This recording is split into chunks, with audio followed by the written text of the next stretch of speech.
Let's talk about networking now. And networking is how devices communicate with each other and share data.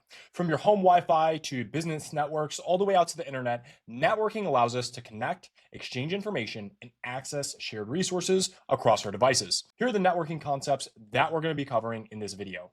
We're going to be talking about area networks, including LANs, WANs, PANs, and MANs. Then we're going to be looking at wired and wireless networks, followed by the concepts of client server and peer to peer.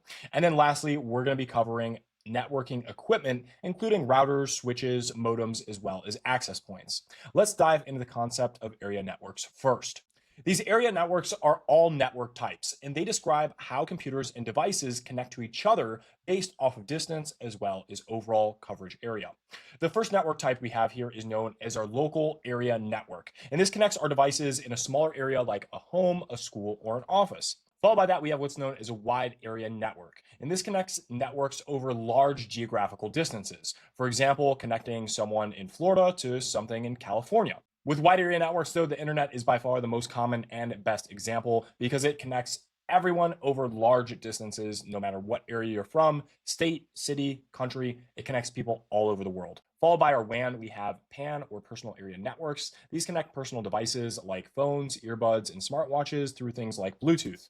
Lastly, we have a MAN or a metropolitan area network. And this covers a city or a larger geographical location that's actually connected. So it's larger than a local area network, but it's smaller than a wide area network. A metropolitan area network usually connects within a geographical region. Overall, the main things that you should know are local area networks connect us in a small geographical location, something like a home, a single building, a school, or an office. Wide area networks connect us across multiple cities, states, or countries, with the internet being the most popular example. Next, we have wired and wireless networks, and these are two ways that we can connect devices in order to access a network or to access the internet. Types and uses include wired network using Ethernet cables in order to connect devices. For example, we could have an Ethernet cable within an office building that connects a printer to the broader network. That way people can use that printer. Same thing with connecting a computer. We could be in an office building. We could have an Ethernet or network cable running from a computer into a wall jack that connects the computer to the actual network, providing it both internet access and access to the local network for different types of resources, such as shared drives, folders, and things of that nature. General rule of thumb is a wired network is usually faster and more stable than a wireless network. With a wireless network, we use Wi-Fi or another means to connect devices without cables. It's more flexible, more convenient, and usually a little bit less complex than having to set up an entire wired network. That does require quite a bit of different construction, and it requires more complex setups through a wired network here. Let's look at this image example of wired versus wireless networks. Here you can see we have a wired network, for example, a computer or a printer that's hooked up through an Ethernet cable or network cable. It would route all the way to the router, and that router would then provide access to the physical hookup for this computer and this printer. So these two are both examples of a wired connection, and this here shows a wireless connection. You can see here that same router can provide a wireless signal and shoot it out, and then a phone or a laptop or another device can then pick that up. In terms of sharing resources, there's two main methods that are available to do that through a network. First is client server, and then we have peer-to-peer, also known as P2P. Client server first is a central server that provides services, downloads, files, whatever it is. Clients request data from that server directly. It's used mostly in businesses and websites, and it's quite secure and very easy to manage. Now, peer-to-peer, on the other hand, is when all devices are able to share resources equally. There's no central server. It's used mainly in small or home networks, or it's used on sometimes in older times in online downloads. You can think back to when piracy was very, very common. Many times there was what's known as peer-to-peer downloads. So people would actually host the files and people would download them from the actual file source, which is someone else. There was no central server. You were literally downloading files from someone else. Additionally, it's easy to set up, but it's not very secure. A lot of times you can't necessarily always know the validity of where a file is coming from. You can't know how secure or safe it really is. And especially with files, peer-to-peer can be quite a risk because you can get malware-laced files and not really be none the wiser.